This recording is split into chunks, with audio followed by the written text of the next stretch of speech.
Hi, everyone. Welcome back to Salt and Burn This, a supernatural rewatch podcast. My name is Sammy. I'm Valerie. Welcome back. Thank you. I know you're not welcoming me back, but I always feel like you are, so thank you. I see you're in Chautauqua. Chautauqua. Indeed. I haven't made it across the lake yet, though, to check out that town. Right. I will. I'll probably have time next week to jaunt over. Yeah, it's been pouring every day since I got here. Really? And not just like, oh, it's raining. It's like, because we're right on the lake. When it rains, it is just curtains. Wow. Curtains of water coming down. It's pretty amazing. Later on, you'll hear me complaining about how hot it is. So, not there yet. Yeah. Not complaining about the rain. It's actually pretty, I don't want to say comforting, but because my house is kind of tucked into the hillside, it's a good day to be in. Like, it makes you feel like it's a good day to be inside, you know, like comfortable inside. But it's also beautiful because when it does rain, I'm looking out onto fields and trees, and it's not gray, gloomy city rain. It's like lush, forest wonderful. Rain. Yeah. Yes, exactly. That's nice. Some of the other cast members and production folks here have a house just up the road from me, and they're all super excited because it has a pool. I'm like, you're never gonna get to use it. They're all super excited. I'm like, between your schedule and the weather, you are never gonna get in that pool. Yeah. Very funny. I had a small funny moment. Yeah. I was sitting on my little 4-foot deck the other day, and I didn't notice when I first stepped out, but there were deer in the yard. And Julietta, who's with me, was like, growling at the deer, but not making any moves to run down the stairs and into the yard after them. So she's like poking her head through the bars, of the railing, and like, I was like, why don't you go chase the deer? She waited until they got just to the edge of the property, as if they were going to leave into the woods, and then ran down the stairs and chased after the deer. I was like, you waited till they were gone to then go make this big show of chasing the deer off the property. And she came back, she was all happy with herself. I was like, they were already gone. Did you just pop your earbud out? I did, and it landed in my slipper somehow. So I'm trying to fish it out with my. Well, I wasn't wearing my slippers. I was sitting cross-legged on the thing. But I was gonna say, just do that again. Where the hell did my earbuds go? Wow, how far away did it go? It wasn't far. It was hiding behind the corner leg of the desk, which is black, and the carpet is black, and then it's dark under there because I have the blanket. But it was just did it dip into a mystery spot in a wormhole? There's our opening spot. Yeah.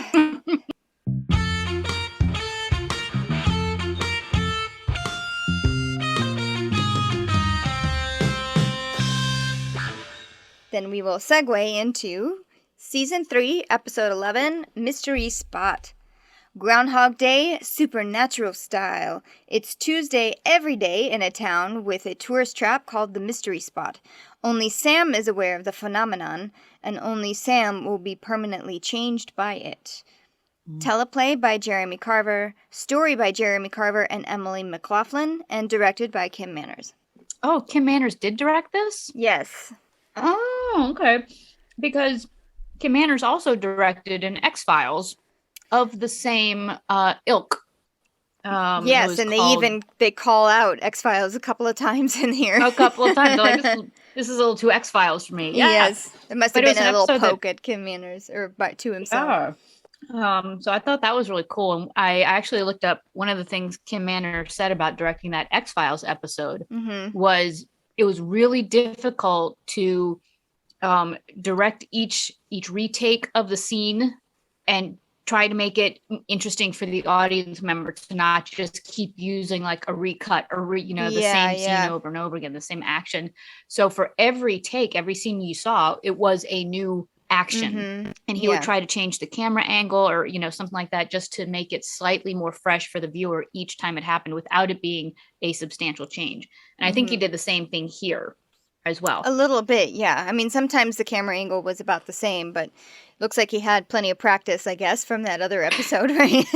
Right. But I did read that it was difficult to shoot just because of the weather. Because usually, again, in Canada, it's cloudy and dark. But every now and then they would have a sunny day. So then it was like, well, fuck. Should we use the sun? Well, because it was supposed to take place in Florida, and there was definitely shots where you could see people's breath. Yeah, Broward County, the mystery spot in Broward County is supposed to be Florida. That's why the motel was like flamingos. But that X-Files episode was based on a Twilight Zone episode called Shadow Play.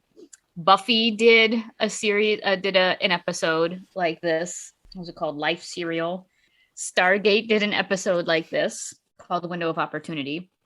So off the top, I loved this episode. It had a great mix of supernatural humor, of supernatural angst, supernatural bloody gore. Yes. Drama, heartbreak. It kind of had all with, leaning heavy on the humor. This is like a supernatural classic episode. Yeah. It's like definitely one that is in the top 10 for most people, and for me. Yeah. And it's one that you always remember. Even if you don't remember the exact specific details of it, it's still like you hear that song and you're like, oh, it's Tuesday. Yes, exactly. Okay, so to start this off on our recap, it's kind of a mishmash of things. There's the evil sons of bitches, and then there's like this montage of just tons of different monsters that they've killed, including the djinn, and the trickster is in there. And the trickster, yeah. They talk about Dean's deal, like from the beginning, where he tells Bobby that he only has a year to live, to the end of the last episode where he says, I don't want to go to hell. And then there's clips just to remind us of the cult's origins and, who Bella is and that she's a thief. She took the cult. And Ruby recruiting Dean to help toughen up Sam in this fight that he's got to face on his own. Yeah. Which is interesting because usually the recaps, like when they have these blips of other people, then it's like, oh, Bella's going to be in this episode, Ruby's going to be in this episode, and neither of them were. Oh, right, yeah. Like Jim Bella was mentioned. Yeah, Bella was mentioned, but not shown up. Ruby, not at all. Well, that's where, like, the opening credits will kill it for you sometimes, though. Exactly. If the recap doesn't, the recap's supposed to give you a teaser, right? But then the opening credits, you're like, oh. Yeah. When you recognize an actor's name, you're like, okay, I know who's going to be in this episode. So sometimes that's a drag. Yeah. But so the now, moving into the now of the episode, it's a close-up, an extreme close-up of Sam's closed eyes as if he's sleeping. And then you hear this click, and Heat of the Moment plays. And he opens his eyes, and he sits up, and it's the clock radio playing Heat of the Moment by Asia. Yeah, a clock radio from 1979. Yes. I had that cassette, the Asia Alpha cassette, and I played it relentlessly. So I was like, yeah, it's Asia, but you're not supposed to like Asia. No. As Sam says later on, really, Asia? If I hear that again, I want to kill myself. It's like, yeah. Yeah. Dean, though, having a grand old time with the song. He's already up and at him, like tying the shoes, and he's like, yeah, dancing, doing the finger point rocking moves. Out. Yes. He is having the best morning. Yes. Then we cut to in the bathroom. They are brushing their teeth. Poor Sam is left with like that gross, goopy toothpaste that like after toothpaste. Yeah, it's like after someone who like doesn't do the neat and tidy, like just roll it up, clean it off before you put the cap on. It's just Lurp. Yep. And Dean, clueless, he just like what, gargling away, doing his thing. All the little things that like people who spend a lot of time together, like little things start to drive the other person crazy, and the other person has no idea. Yeah.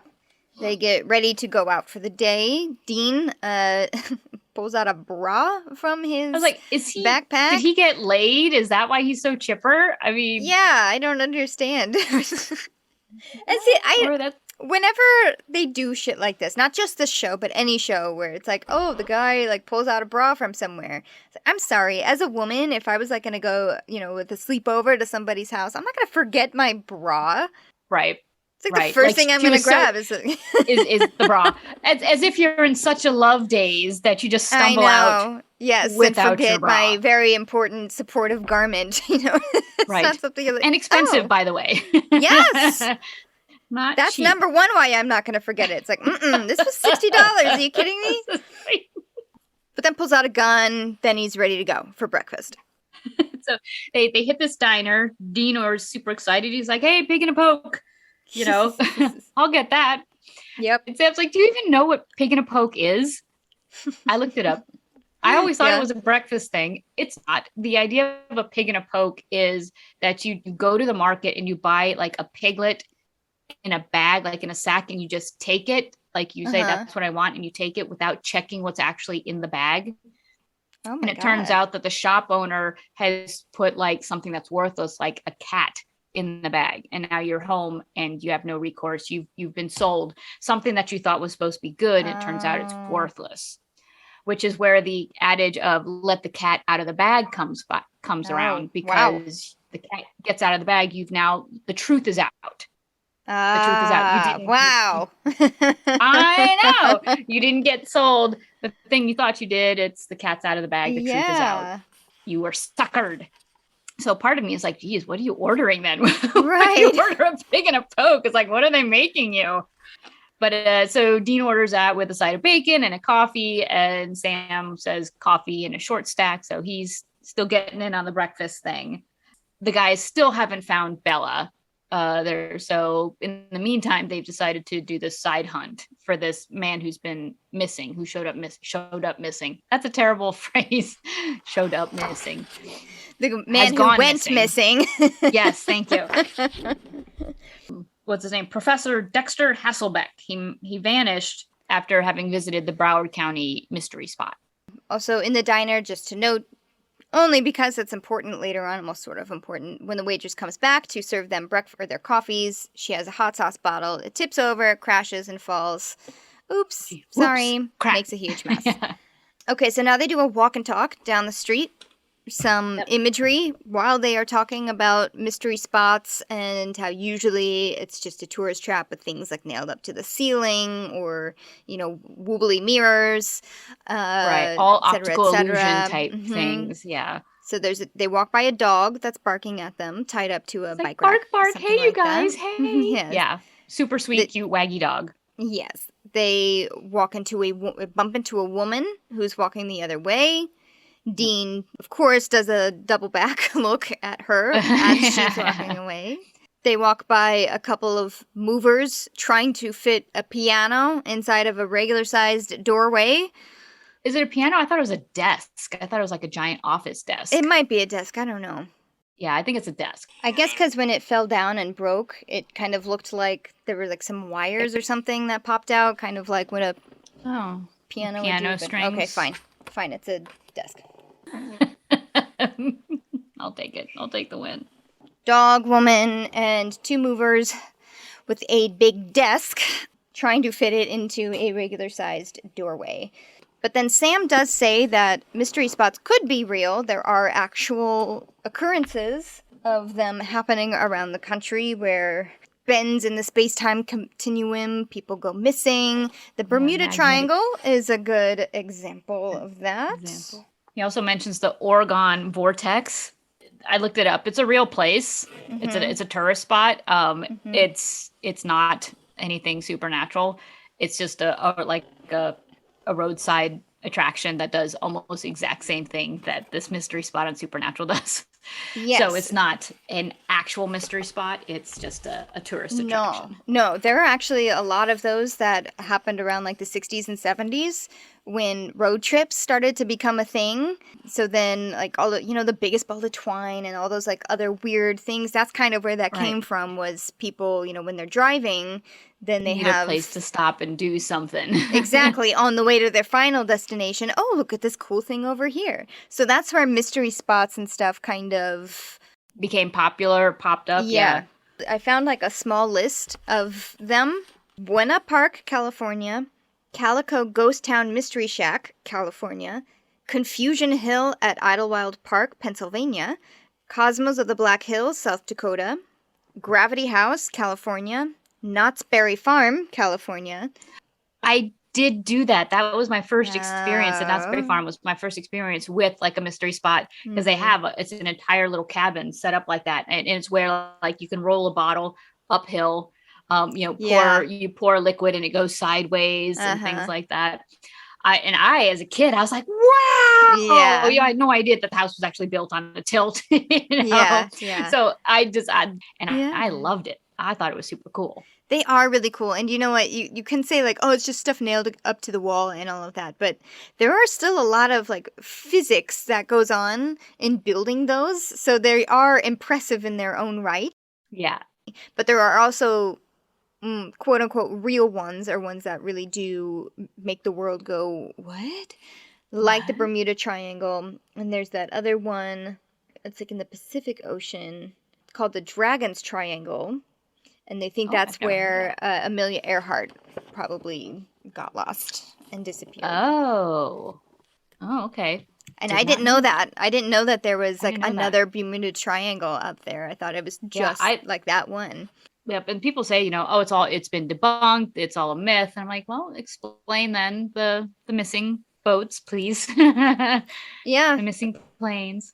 Yeah, so that's Sam's argument for the mystery spot, saying like, oh, it could be real. Exactly. I don't know. Let's just go check it out. Magnetic forces can bend space-time. Well, yeah, we'll go check it out.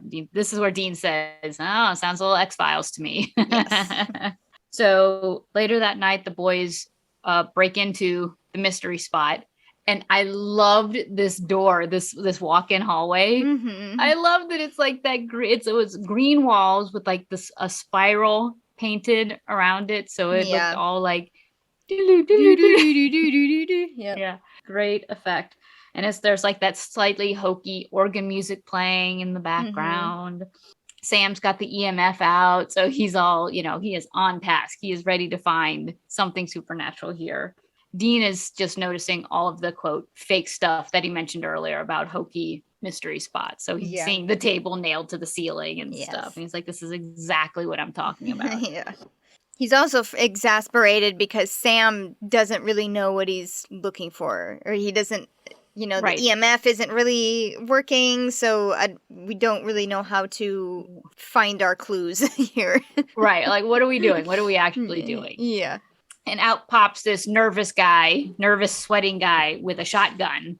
And it's the owner, and he thinks that Dean and Sam are robbing him, which I find interesting because all they were doing was poking. Like they were literally just walking around in there. But Dean, being Dean, tries to de-escalate the situation. He's like, hey, it's okay. Let's talk it out. Nobody needs to get hurt here. We're not robbing you. And he goes, because he did pull out his gun initially when the shop owner popped out. And Dean's like, look, I'm putting my gun down. And he goes to put the gun down, and the shop owner shoots him. Yeah. Just shoots Dean square in the chest. Shocks everybody. Shocks Dean, shocks Sam, and even the store owner's like, I didn't. Yeah, he's like, I didn't mean to do that. Yeah. Can't believe that this just happened. And we can't believe it just happened either. I know. And Dean dies in Sam's arms. Title splash. Yeah, it was a very, very, very long opening teaser scene. Yeah, that was a lot to take in. Yes. So when we come back from the title splash, click. Heat of the moment. Yep. Sam wakes up. Dean is again dancing like a goofball about the Asia song. And Sam's a little, whoa, that was a weird dream. Yeah. I don't know. Dean asks, clowns are midgets. I I like that, like, the whole bathroom scene is being repeated, except this time when, like, Sam's looking at the toothpaste, he's not perplexed about the toothpaste tube anymore. He's kind of perplexed about what's happening here. Everything. Like, yeah. He's like, what's going on? Yeah. What are we doing here? And I made a note to myself, because with Dean, his comment about clowns or midgets, which we'll walk away from that. I was like, don't ever tell Dean a secret, because he will hold it against you. He will trot it out at just the worst time. Yes. And I'm like, don't ever tell Dean one of your secrets, whether it's a fear, a phobia, a like, a dislike. Don't tell Dean. He will bring it out at the worst time. Pop to the diner. So we see some of the same things we saw before. The old man getting change at the cash register. Yeah, there's kind of and I'm just going to run through it all, just because it was really hard to make a notes about this episode without repeating yourself over and over and over again, because that is what the episode does. Yep. So here's kind of the general Tuesday routine that Sam is kind of reliving now and will be further on. There's the heat of the moment, wake up, the toothpaste gargling, the drive safe old grumpy man. Just coffee, please. Paying and change. Oh, pig and a poke. The ordering of the special side of bacon and a coffee. The hot sauce. The dog. The excuse me woman. And the desk. Yes. The desk movers. So, we go through that day. And throughout that day, or these... Sam is just getting more and more and more confused. And finally, while they're at breakfast... he's just like, didn't we do this already? Like, don't you feel like we already went through Tuesday before? Right. Like deja vu? No, not deja vu. It's like we literally did it. No, that sounds like deja vu. I swear to God, if you say deja vu one more time, don't even say it. And he's like, okay. Yeah.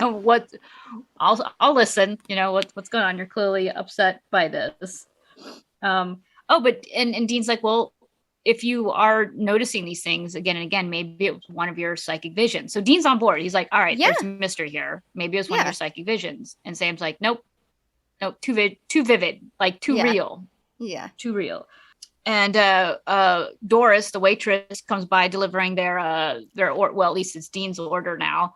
And once again, oops, crap, drops the hot sauce, but this time Sam catches it before it hits the floor. And I think, again, surprises all three of them. He's surprised that he caught it.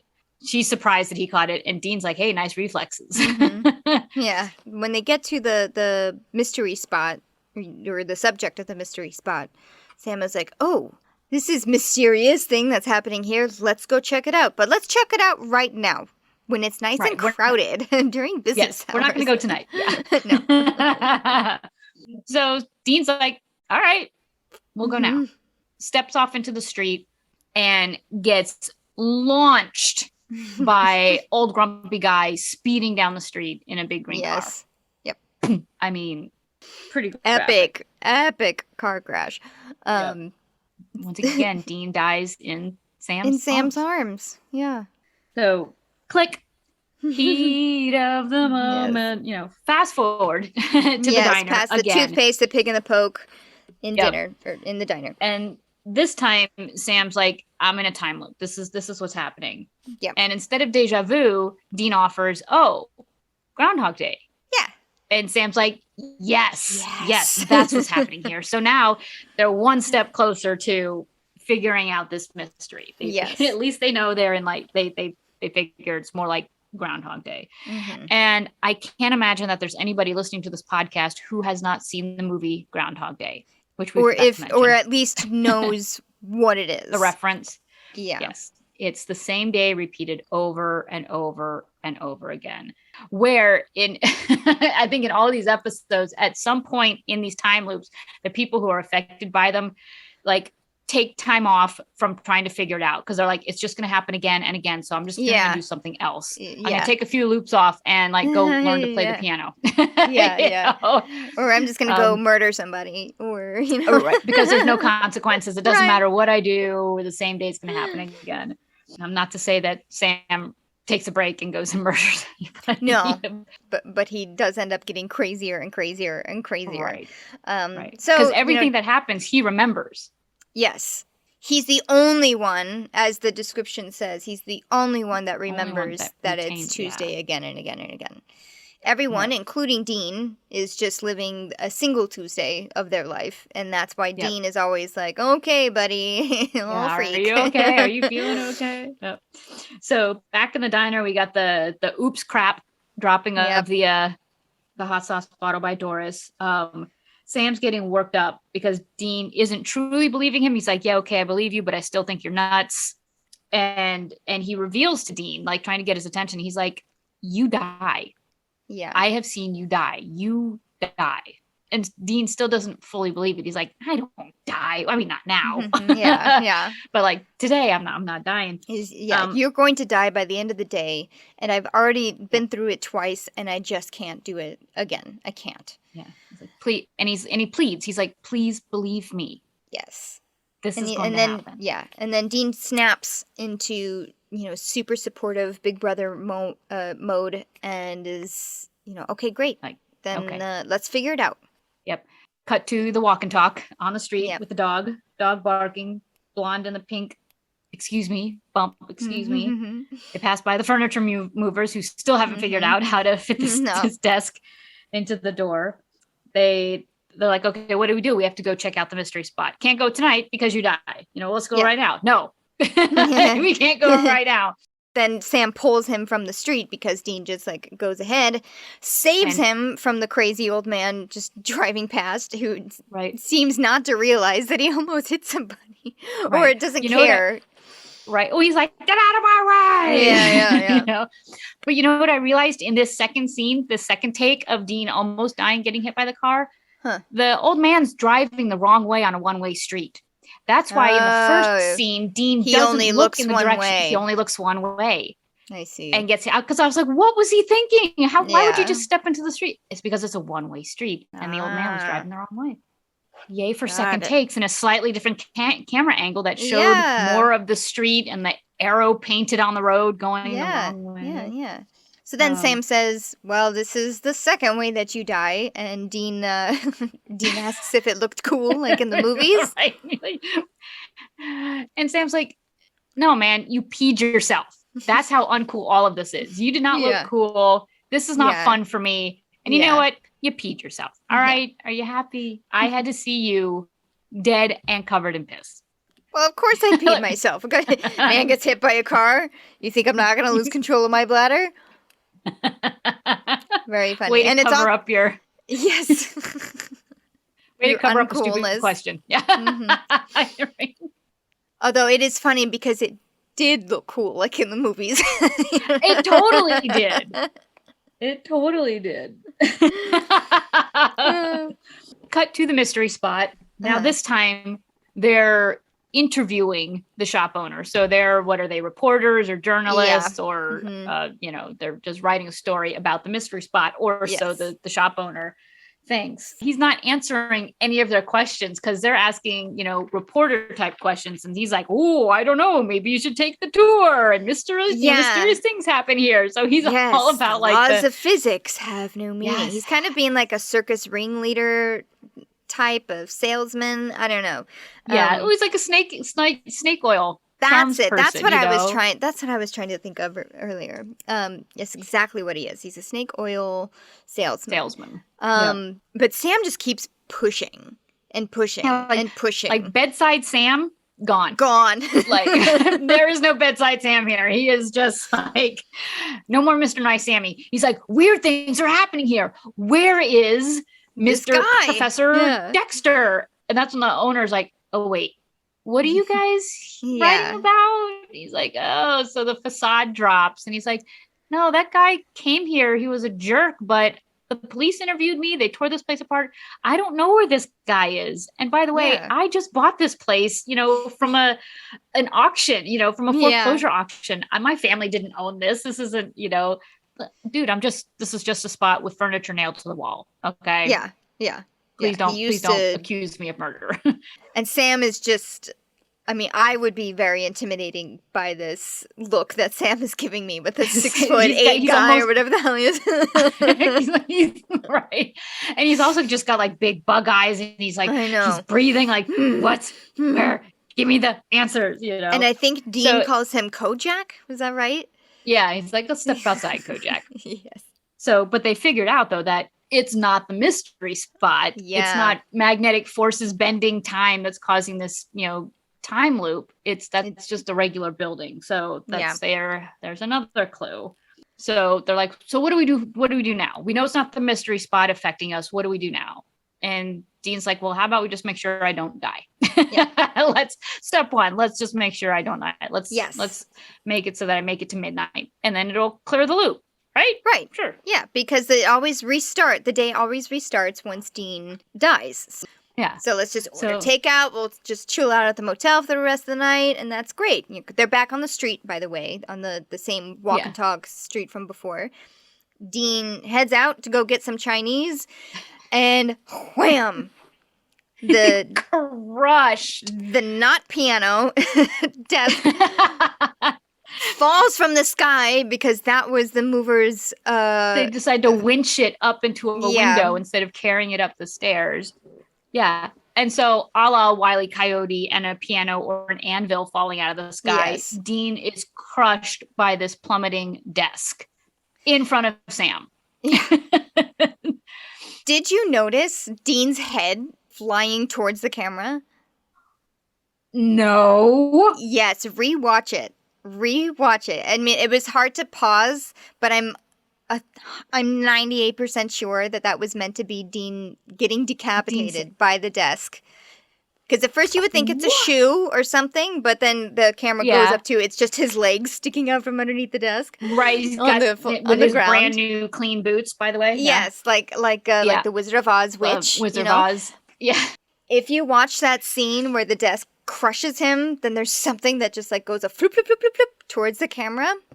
All right. Do it. All right. I'll wait. Now you have to pause for a second. All right, good. Who wants Chinese?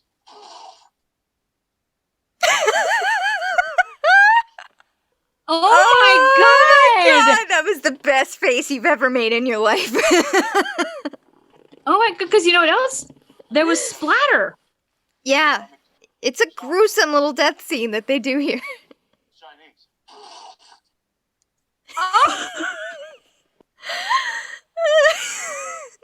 Okay, so the notes I wrote about this particular moment don't match up to what you just revealed to me. Okay. Because there's so much that happened in that 2 seconds. One, Sam is shocked and stunned, hurt, confused about watching Dean die again. Yes. The furniture removal guys are like, oh, what do we do? You know, not all that concerned that they just, not only crushed a man, but decapitated a man. But the music and the sound effect, because Dean goes, cool, and makes this funny sound, but he's killed and his head pops off. I mean, it's funny, disturbing, shocking. It happened very quick, so it was a little bit of a jump scare. Yeah. You know, and then the comic music kind of builds a little bit, and they do the zoom in on his legs sticking out, a la Wizard of Oz. Yeah. A lot happened in that second. Dean dies, never a good thing. Sam watches Dean die, never a good thing. Yeah. But in the comicness of it, and oh my God, they actually cut his head off, threw it at the camera, and splattered the building with his blood. Yes. Which I didn't notice the first 6 times I watched this. Wow. Okay. Whole new world just opened up to me in that 1 second. Yeah, that had to have been a CGI throw-in at the last minute. Or maybe not the last minute, but it probably wasn't thought of until they got to the adding in of that editing element. They're like, hey, you know what we should do? Ooh, what would be really cool? And I'm sure Kripke went all for it. He's like, yes, do it! Which is funny because I make a mention later on about an upcoming death. I make a mention of something that now is moot because I say that this was the first time we see blood splatter, and it's not, because this is the first time we see blood splatter. Dean's blood splatter. Okay, thank you, Sammy. You are so welcome. That was great. I just want to say to those mover guys, what the fuck? You guys just killed somebody, and you're like, oh, we're not tied, the rope's tight enough. So click. Heat of the moment. Yes. We are now at Tuesday, number 4. Yep. Also, heat of the moment, number 4. Yep. This time Sam doesn't sit up super fast. He's just like, no. He's like, I don't want to get up today. I do not want to do this day. So back at the diner. Yes. Dean yes. He gets to the idea of, like, okay, well, let's just stop me from dying and then we'll close the loop. He gets to that idea a little bit faster and says, well, maybe if if I'm doing the same thing every day, what if I switch it up? Maybe that will also throw the loop for a loop. Right. Right. So I'm going to order sausage instead of bacon. And he's all proud of himself, too, for that discovery. Yep. And then ends up choking on the sausage. Sam going, Dean, click. Click. Heat of the moment. So Dean choked to death on the sausage. He thought he was all super clever in ordering. Yeah. And so now the days start coming faster and faster. Sam decides, no breakfast. We're not going out for breakfast. We're not doing that. And Dean's in the shower like, hey, why can't we have breakfast? And Sam's like, don't worry about it. It'll be fine. All right. And then Dean slips and falls and dies. Flunk, dunk. Dean, click. Click. The moment. I mean, comical, but all these deaths, I'm like, would Dean really die this way? Like, would Hunter Dean die in these fashion? You're right, like slipping on the shower or choking on a bite of sausage. Right. And here's my favorite one. This one's my favorite. Go ahead. It's just a clip of them eating tacos. And Dean says, do these tacos taste funny to you? Click. That one made me laugh out loud. That was the first, like... I know. The way they cut these together was very clever and very funny. Yes. I was like, were they poisoned tacos? Or were they just bad tacos? But leave it to Dean to die. Again, eating. Yeah. So then the next time, Dean tries to plug in his shaver, and while he's getting electrocuted, you can see like his skeleton like all light up and shake. Kind of silly. Click. Yep. Heat of the moment. And in this Tuesday, Sam is really losing it. They end up at the mystery spot. Mr. Karpiak is duct taped to a chair, with Dean trying to reassure him everything's gonna be fine, everyone's great, while watching Sam literally taking an axe to the mystery spot. It's like, I'm going to take it down to the studs. Yeah. He has got to find something there. And he is just wailing away, a la, like, here's Johnny, just axing away. And Dean's like, you know what? I'm going to take control of the situation. Sam, you've gone far enough. Let's just put the axe down. Put the axe down. Now, none of this we see. This happens off screen, and you hear the boys like arguing. Give me the axe. No, give me the axe. No. Yeah. And then you hear this shwick. And Mr. What's his name? Karpiak. I want to call him Kubiak, which is not right. Karpiak is splattered with blood. And you hear Sam going, Dean? Yeah. Dean? Shop owner's like, like, what did I just see? I'm covered in Dean's blood. So I was going to say in this moment, I was like, oh my God, Dean splatter. But we already saw Dean splatter earlier. This was probably one of my favorite. This and the taco one are like two of my favorite ones because they're just so like silly. It's silly, and it was Sam who ended up killing him. Yeah, didn't just watch him die, actually killed him. Yeah, because they were fighting over an axe. You know, he didn't like intentionally kill him. So now we get to click heat of the moment. It's Tuesday, however many it's been. We're at the diner. We do the old man with the keys, the coffee please, the ordering of the breakfast. Sam is just kind of literally walking through the motions. Yeah. Yes. Throws some keys up on the table, and Dean's like, "What are those?" He's like, "The old man's keys." Trust me, you don't want him driving. He shouldn't be driving. When the waitress Doris comes up and, takes the order, Sam says, you know what? You should really get more practice on the archery range because you're a really poor shot. Which makes me think, was that another death of Dean's that we didn't get to see on camera? Yeah, I was like, what did we miss? I know. So that's my assumption, is that somehow she whips out a bow and arrow and kills Dean. Or maybe she just headlined somewhere and, later. Oh, yeah. I mean, who knows? Because Sam says here that this is his 100th Tuesday in a row, which could actually be his 100th Tuesday, or it's just like a hyperbole of how many Tuesdays he's actually lived through. But there are definitely Tuesdays we haven't seen as audience members because he's talking about all of the customers in the diner. He says Randy, the other waiter, has been skimming from the cash register. That guy over there, he's a judge and he dresses up like a bunny every night. And then that guy there who can't pay for his coffee is going to rob the mechanic on his way home. So who knows how many other avenues Sam has tried to, figure out what time loop this is and how to save Dean from dying. Right. He's kind of, I feel like his demeanor now has changed. His demeanor has changed, obviously, because it's been so many Tuesdays. He's gone from like, we got to solve this, to like, whatever. Like, it doesn't matter what I do, you're going to die. He's like, I'm exhausted. I can't fix this. I can't win this. So he's fairly defeated.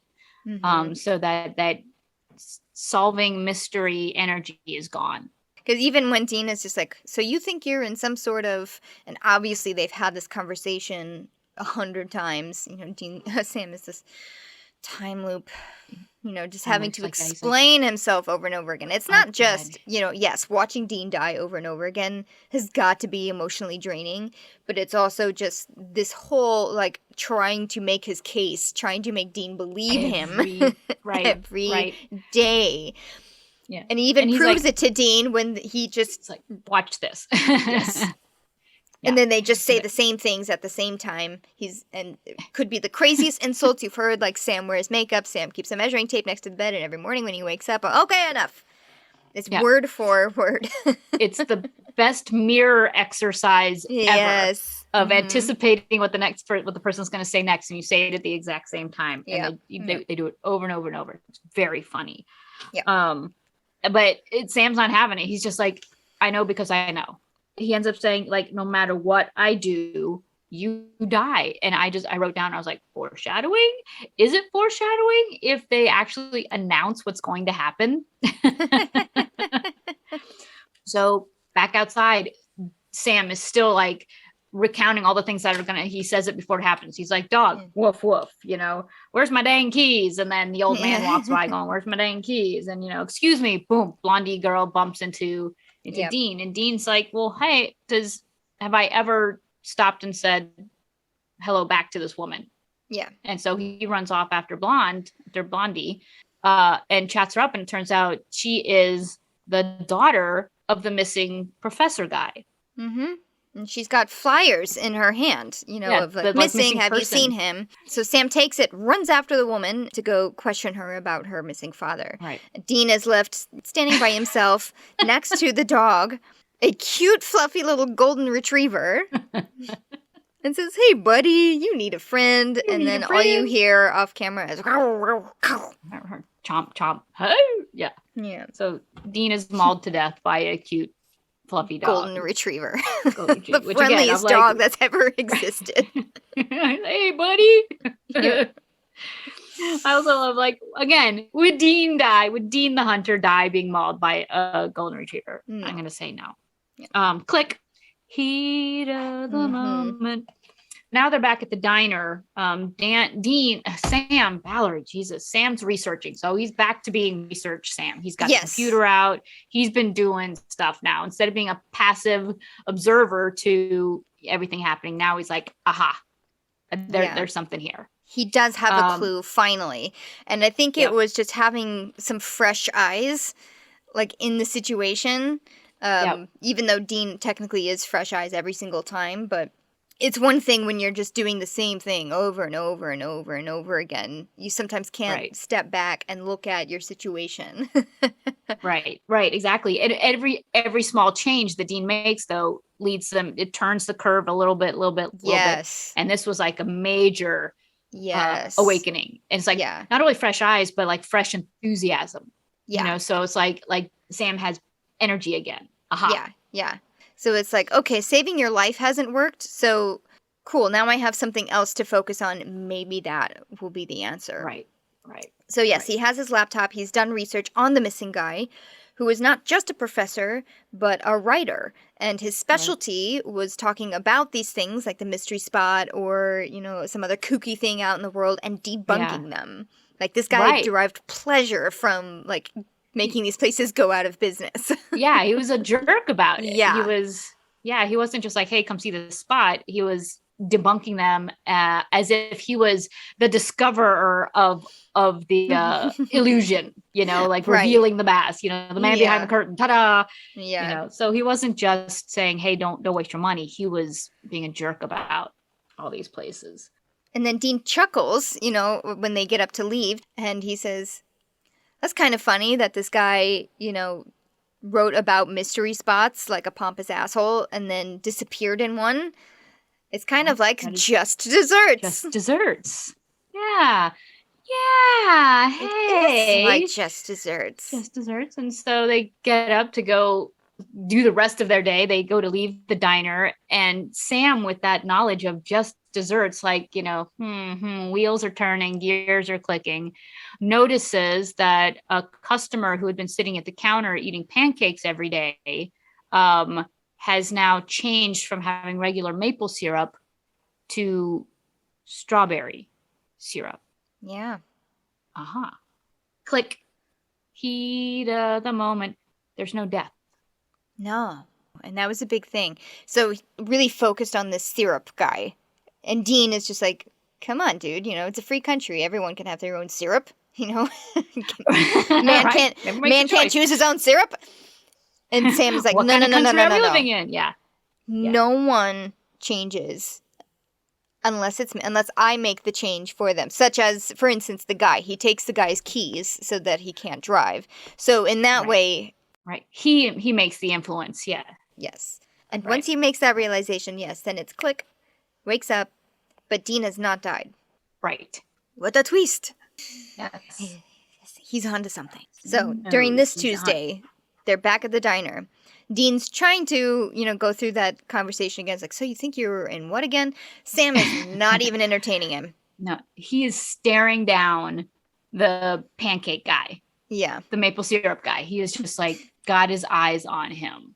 And when the guy gets up and leaves, Sam's like, peace out. And he like grabs his bag and clears out of the booth and takes off after syrup guy. Yes. And Dean's like, I kept calling him syrup too. I called him syrup guy. And then Dean's like, hey, what's in the bag? Okay, you know, and ends up like paying and running out after Sam, like, wait up. And so outside, Sam totally accosts syrup guy with a blood dipped steak. So I guess that's what was in the bag. Yeah. He had prepared and got himself was it dipped in lamb's blood or something like that? No, that was the gin.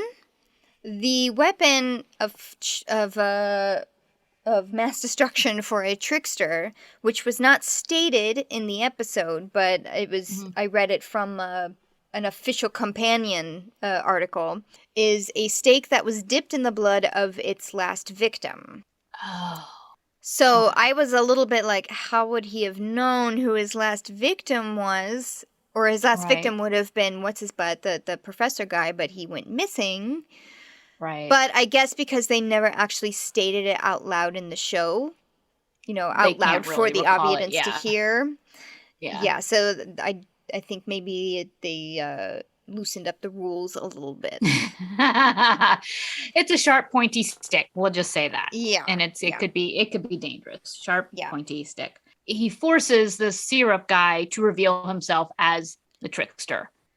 And he does. The trickster's like, okay, fine. You got me. Well, yeah, but it was like It took him a while. Like, this guy just kept pleading with him and saying, I have a family, I have 2 kids, please leave me alone.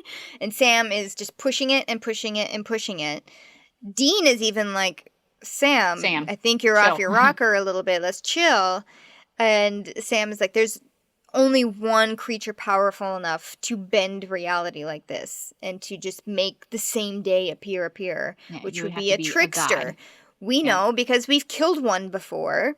And that's when Syrup morphs back into the trickster from last season. Right. So clearly Sam and Dean didn't kill him as they thought. We knew the trickster wasn't dead. Right. We didn't know he was going to be. Well, we did because we saw Richard Spade Jr.'s name in the title. But Sam and Dean didn't realize that they were going to be up against the trickster. Yeah. So you're right. But he does reveal himself and he's like, all right, you got me. Yeah. And he's like, Sam's like, why are you doing this? Was it just fun to kill Dean over and over again? And the trickster's like, yeah. Of course it was fun to kill him. And Dean's a little taken aback by that, like, hey. Yeah.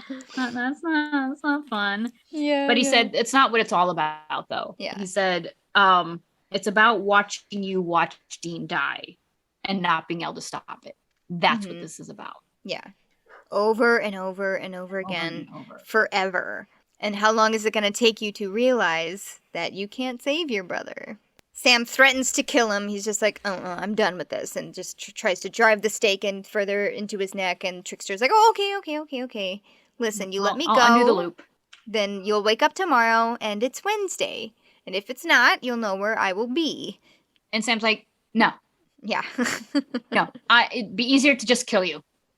And as he goes to actually kill him, the trickster, like, snaps his finger. He's like, can't let you do that. Bye. Snaps his finger and boom.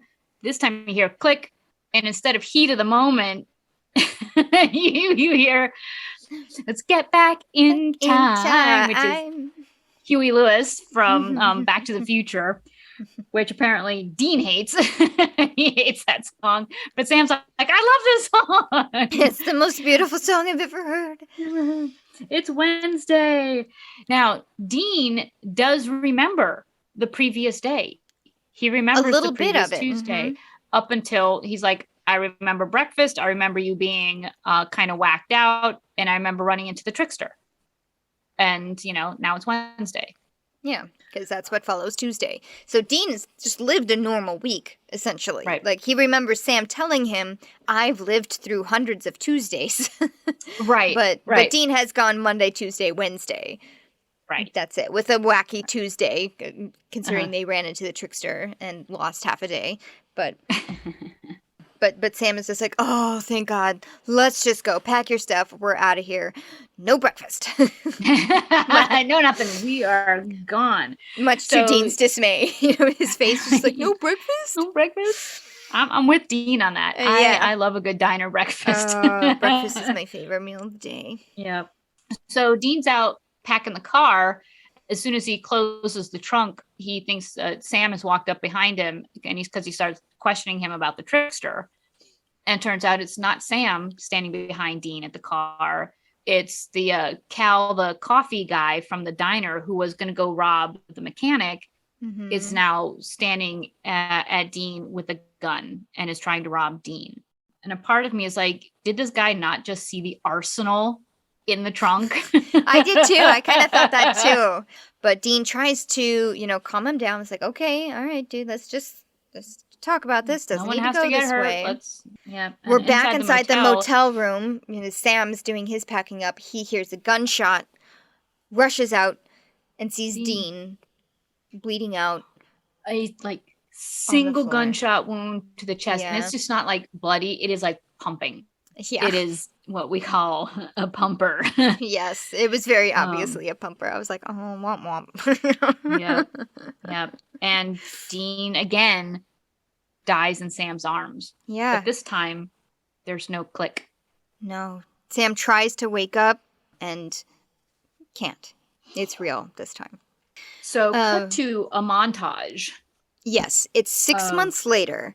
This montage is just like a robotic but badass monster hunting Sam. He's just ruthlessly killing everything evil in his path.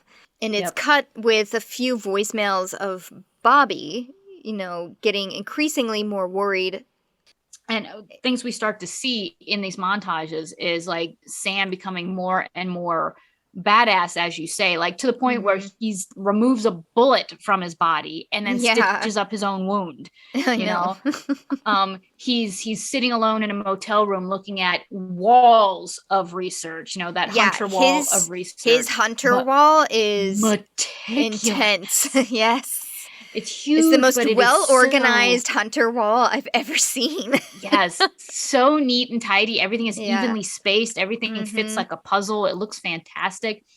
He's even eating like, in his room by himself, but it's like a burger, but he's not eating the bun. He's like just eating the burgers. So he's still like health conscious, he still hasn't reduced himself to like full-on hunter, fast food containers in the room, beer bottles. He's drinking water and burgers without buns. Yes. He is training like an athlete. Yes. So we end the montage with a final voicemail from Bobby that just says, "Hey, I found him." So then Sam goes to meet Bobby at the mystery spot. Yeah, it goes all the way back. So Sam has been to Death Valley. He's been to Austin. Those are some of the places so he's been all over the country hunting. And now he goes back to Florida.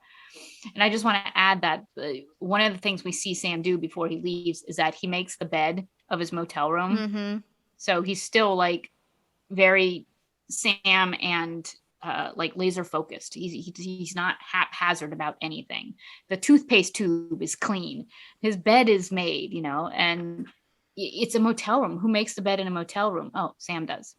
Yeah, I guess I felt like that was part of his new mentality of like, again, his only focus is to find the trickster. And there are, I don't want to say tricks, but there are methods that people who are super focused like that do. Like they wear the same thing every day because that reduces their decision-making time of, like, what am I going to wear today? Uniform. Yeah, I used to love that about wearing black shirt and jeans, that's it. Then, my decision is made for the day. Like in the army, I think they teach you to make the bed every day because then you finish the task for the day. And it was also the way that Sam woke up from the bed, where it was literally he just sits straight up, like does a perfect sit up, in bed, and like rising out of a coffin. Out. Yeah. Yes. So this is just, to me, it was not just neat and tidy Sam. It was meticulously methodical. It was robotic. Yeah. It was like, get up out of the bed, make the bed, make breakfast, look at the wall, clean the gun, go out and hunt. Gotcha. Come eat dinner without the bread, so I am like in the best physical shape as possible. Go to bed. Rinse and repeat, rinse and repeat, rinse and repeat. So yeah, I do think that Sam, a normal Sam Winchester, is more neat and tidy and organized than, Dean is. Dean's a little bit chaotic, and that's okay. But this was extreme. More so. This was like, okay, yeah. I felt that way. Thank you. Anyway. No. You actually said what I was trying to say that I couldn't say. So you actually verbalized what was in my head. So back at the mystery spot, Bobby has set up some sort of sigil on the floor with candles and a book and is, waiting for Sammy to come in. Now, did you notice Sam walks in behind Bobby. Bobby stands up and is like, "Hey boy, good to see you." They zoomed in on his hat. Did you happen to look at Bobby's baseball hat? No. Death Valley Rebel is what it had on his hat. Death Valley was one of the places that Sam did that Bobby notated about, hey, good job in Death Valley or whatever. So we'll come back on his hat. Okay. Bobby gives Sam a huge hug, and Sam does not reciprocate. He just kind of stands there. Like, and why are we here? What are we doing here? Yeah. And Bobby says, well, you want to get the trickster, right? Well, I found a summoning ritual that'll call him here to this spot. But we have to do it right now, tonight. And we need a gallon of human blood in order to do it, or else we have to wait another 50 years. Yeah, essentially a human sacrifice. And Sam's like, okay, I'll be right back. Off to find a human sacrifice. Right. And Bobby's like, what are you doing? I brought you here to show you that it's futile to keep looking for this answer. You need to stop. And you're not going to go kill a man just to try and get Dean back. But if I can't talk you out of it, which sounds like I can't, kill me. Take my blood, use my blood if that's how you feel. If that's how badly you want your brother back. Kill me instead. Right. And hands Sam this like wavy, pretty scary looking dagger. Mm-hmm. Turns his back to him and is like, okay, just do it quick, Yeah. He also gives like a sad emotional, like, listen, my time is done. I'm old. I'm tired. I want to do this for you. You guys boys can keep belong on hunting together. Yeah. Yeah. You guys can keep on hunting without me, because I've done my hunting. So now you guys can do it. Yeah. So as Bobby's back is turned in the kneeling position, you see Sam in a blurry shot behind him, like, take out that bloodied steak again. Instead of the knife. Instead of the curvy knife.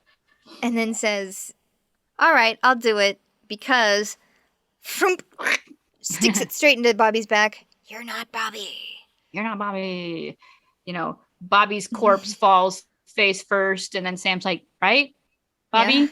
Yeah. Bobby?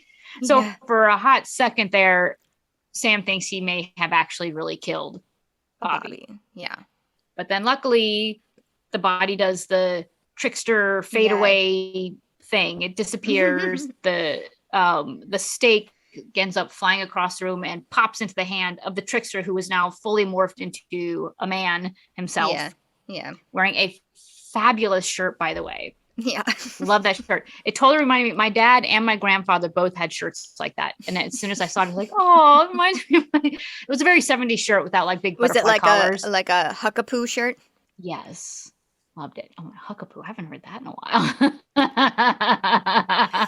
But it was a fabulous shirt. But my question here again is, did Sam honestly think that this steak was going to kill the trickster? Or was he just trying to get the trickster's attention? Because it didn't kill the trickster the first time they tried to use the steak in that other episode. I would say yes, because it was a more tricky way to stab him. He was like going along with the motions, like, okay, I'll take this knife and, stab it into you. So I think he was trying, like, how can I sneak up on the trickster?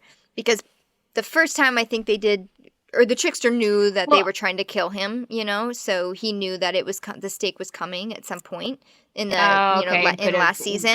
Got out of it. Okay. Mm-hmm. And then this last time earlier in this episode, that the steak is literally pointed at his neck. So he sees it.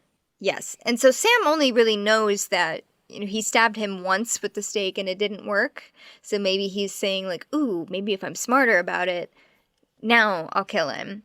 So I do think that Sam thought that the trickster was going to die, that it would kill the trickster, and then this whole thing would just disappear and he'd go back to Wednesday. Yeah. Okay. That's my theory. That's my opinion. In any case, the trickster has not died. I think by now, at this point, Sam is like, oh, fuck, this guy's unkillable, Yeah, and he's like, and he basically is like, just give me my brother back. It's like, we'll stop chasing you down. We won't hunt you down. Just give me my brother. Yeah. Yeah. I think like seeing Bobby dead and thinking that he killed Bobby. His only family member. Yeah. I think that broke him. And it was like right at the point of breakage that then Trickster appears. And finally Sam is just like, I can't do this anymore. Please stop. I will stop. I'll leave you alone. You can do whatever the hell you want. And then the Trickster is... He's not moved. He's dropped the trickster attitude. And he's like, this isn't fun for me anymore. And you didn't learn the lesson. This was all about trying to teach you a lesson. Yes. And the lesson being your constant sacrifice for each other is just going to end up in a constant loop of pain and death and misery. And yeah. And my question is, why does the trickster care? Yeah, that is a question. That doesn't get answered here because he just keeps going. He's like, Dean is your weakness. Yep. And the bad guys know it. Yeah. And they're going to use that against you, and it will be the death of you. Yep. Now, again, is that foreshadowing or a statement of fact? But yeah, it's like, all right, fun and games over. You guys you're doing it wrong. Yeah. And everything you do, no matter what you do, is going to end the same way. Mm-hmm. Now, I didn't get this reference because he says you're Travis Bickle in a skirt. Yeah, I didn't either. I mean, I know it's Robert De Niro from Taxi Driver, but even that's before my time. Like, I didn't watch Taxi Driver. I know it's a terrible, like, a violent movie about a deranged guy. So Travis Bickle is deranged, but I'm like, I don't get the reference. I didn't either. I was like, what the hell does that mean? But even Sam is like, what the hell does that mean? Yeah. And the trick was like, for me to know and you to find out, which is somebody's response, like typical nanny boo boo response to somebody who said something that didn't come out the way they wanted it to. Yeah. Like I remember, LA parking is ridiculous. If you've got street parking, it's ridiculous, right? I remember. So there was this one time where there was street cleaning like every other day on the streets in LA. There was never a time where you didn't have to get up and move your car. So I got up early this one morning to move my car for street cleaning. And you can't just like move it out of the way and then let the street sweeper go by and then park again. It doesn't work that way in LA. Yeah. So I was waiting for someone to get up and leave for work, and then I would take their spot on the good side of the street. And I'd been waiting for like 45 minutes, and I noticed someone pulling out behind me. So I threw my truck in reverse and was like, down the street. And this woman came around the corner going the right way and popped into the spot that I was backing up to get into. And I pulled up behind her, like still in the street blocking traffic. But I was like, hey, I don't know if you saw me, but I was backing up to get into that spot. She's like, yeah, you were backing up.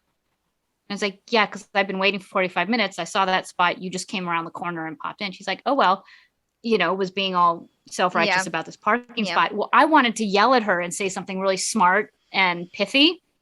I tried to say, oh, yeah, well, parking karma is a bitch. And I wanted to just like drive off with that snappy little, comeback. Yeah. And what came out, because I was so mad at her, was like, oh, yeah, well, karmic parking's a meh. And she's like, what? And she looked all confused because I just yelled gibberish at her. And I was like, yeah. And I drove off. Karmic carping's a bitch. That's what I ended up saying. Karmic carping's a bitch. The amount of times I have done that, I've just screamed gibberish because it just got jumbled between my brain and my mouth in a moment of emotions. Anger. Yeah. So that's kind of how I felt. Like the trickster was like, oh, yeah, well, that's for me to know and you to find out. Yeah. So, trickster snaps his fingers and we hear a click and a back in time. So back to Huey. Yes, we've jumped 6 months back into the past. We're now at Wednesday, number 2, which followed the 100 Tuesdays that Sam had. And we're replaying that scene over. So Dean's brushing his teeth, chiding Sam for, sleeping in all day. And, sad that there will be no breakfast. But Sam gets up, very methodical, walks straight to Dean and hugs him. Oh, a big old bear hug for a while. Big hug, yeah. And even Dean realizes that there's something wrong here. He's like, how many Tuesdays did you have? Yeah. And you're like, what have you just been through? Dean does remember the previous Tuesday, where they chased down the trickster in a suit and, revealed him to be the trickster. But that's all he remembers. He doesn't remember anything else. So let's go. Let's go get breakfast and go. Sam's like, nope.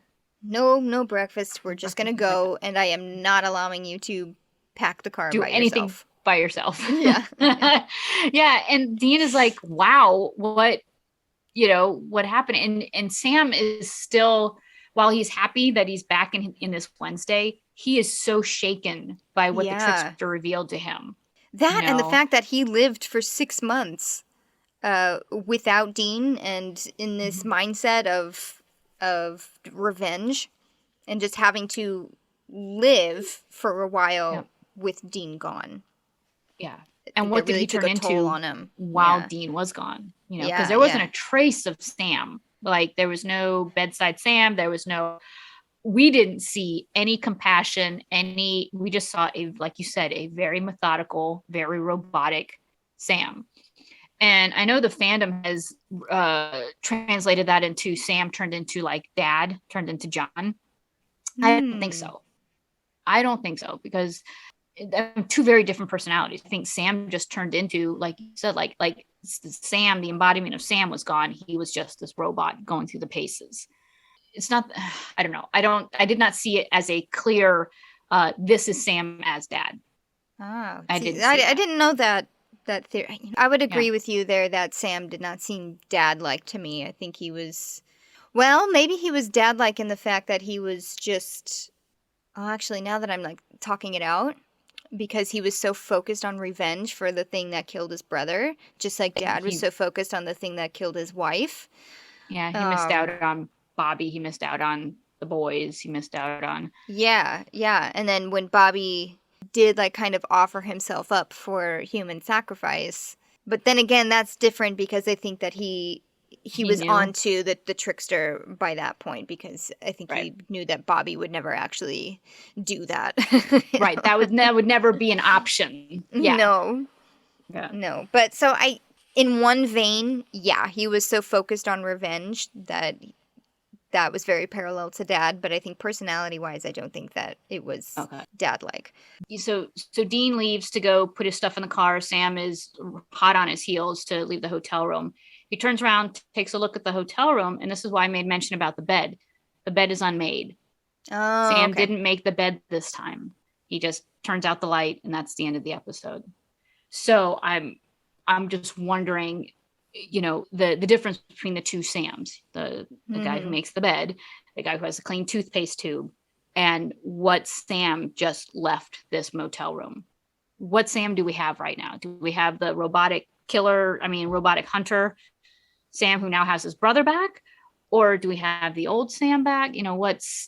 Because the 6 months you said still happened. He still lived those 6 months of killing and hunting and surviving on his own without Dean. Mm-hmm. So is he bringing that with him? Is that's now a part of him? Little philosophical questions. So the reason I beat to death the hat thing is that I wanted to point out that it was the trickster. Clearly it was the trickster calling him and being Bobby. It wasn't Bobby. I'm going to say all those voiceovers was not Bobby calling. Yeah. It was the trickster calling as Bobby to keep himself, to keep watching Sam. He was following Sam. He was watching Sam. He was there every time Sam did something. Mm-hmm. So the fact that he had a hat from one of the locations where Sam had killed the vampires or whatever, I thought that just, to me, right there was very clearly that's the trickster and not Bobby. And it just, it made you think back about all the times Bobby called Sam to check in on him. It wasn't Bobby. I also want to say that at the end of that episode, when Sam mentions that he had a weird dream, Dean again asks, "Clowns or midgets?" Clowns or midgets. Don't and that's ever actually the last Dean line. Question. Yeah, that's the last line of the episode.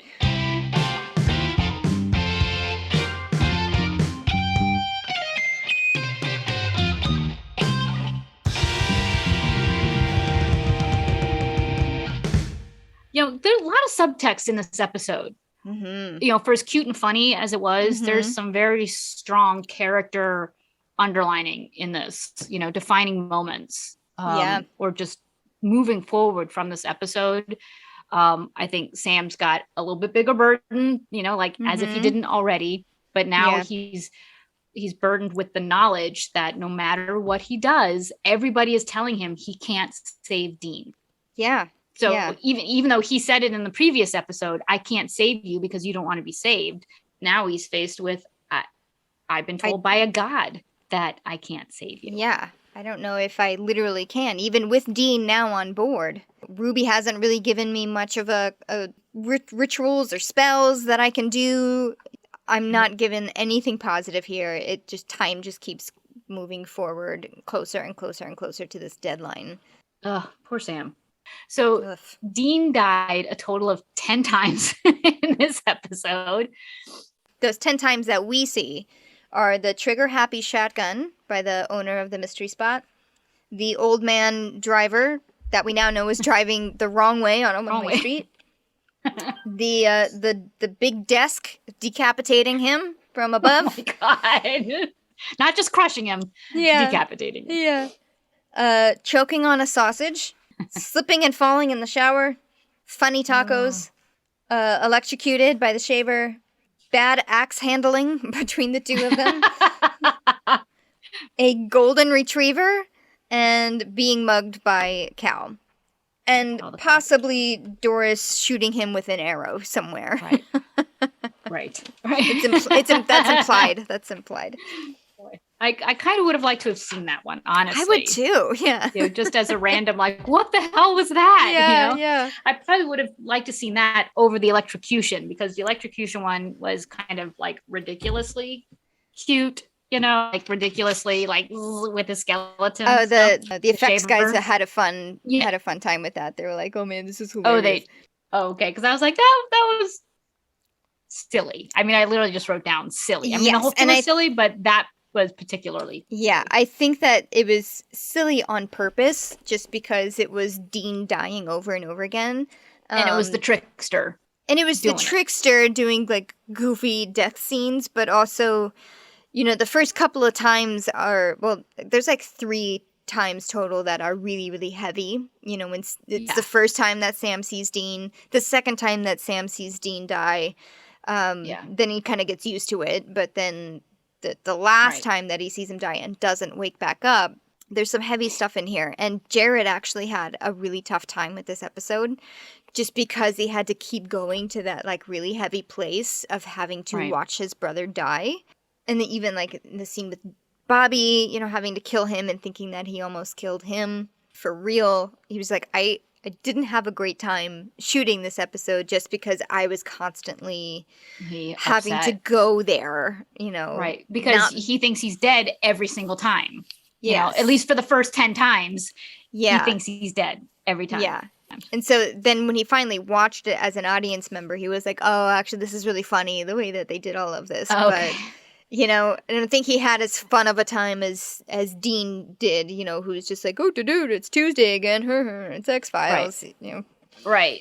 Well, that, and again, every time he died, it was like not a way that Dean the Hunter would ever die. Yeah. He's tough guy hero. Yeah. That one was my favorite. Hands down, the taco one was my favorite. Did you say you had a favorite? You said you had 2 favorites. I like that one and the axe one. And I think it was mostly the way they cut it, when it was just, do these tacos taste funny to you? And then click awake, it's just assumed how he died from tacos, who knows? Maybe he was just like on the toilet for a really long time. And oh no! Why would you put that in my head? Oh.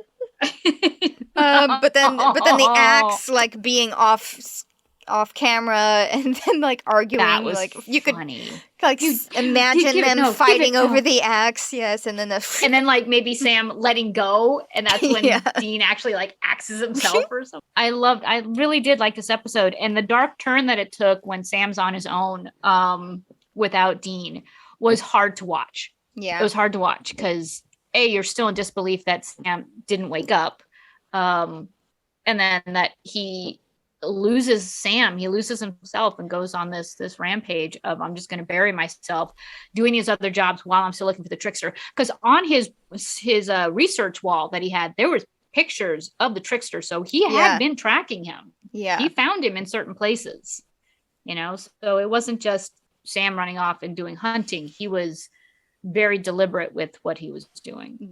Okay, so next week we are going through, I don't know how to pronounce, Jus in Bello? Jus in Bello? Jus in Bello? Jus in Bello? Jus in Bello? Like au jus? Like a sandwich with au jus?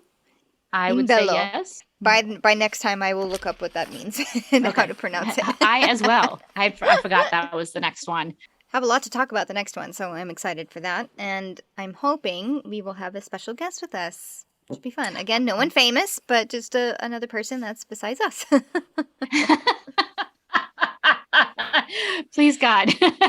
Somebody in addition to us. Yes. In addition to us. So thank you so much for joining us this week. Please make sure to subscribe to us anywhere you can for podcasts, and also a 5-star rating would be greatly, greatly appreciated. Sharing us would be pretty cool too. Get us out there a little bit more. That would be nice. I was going to say, if you have friends who are more YouTube oriented, we're also on YouTube. That's exactly what I was going to say. We are on YouTube, at least the past 4-ish episodes. But moving forward, they will continue to be put on YouTube, which is great. Not our faces yet. Sorry, I haven't figured out really how to... No, that's going to take some prep time. If I can't get my contact lenses in less than an hour, there's no way that I'm going to be able to be video camera ready for anything. Yes. But you can also find us on social. We are at Salt and Burn This everywhere. And that's it. So we will see you next week for Ju in Bello or Just in Bello. Or we'll see how we pronounce that next week. Episode 12, ladies and gentlemen. Episode 12. Thanks all. Bye. Bye.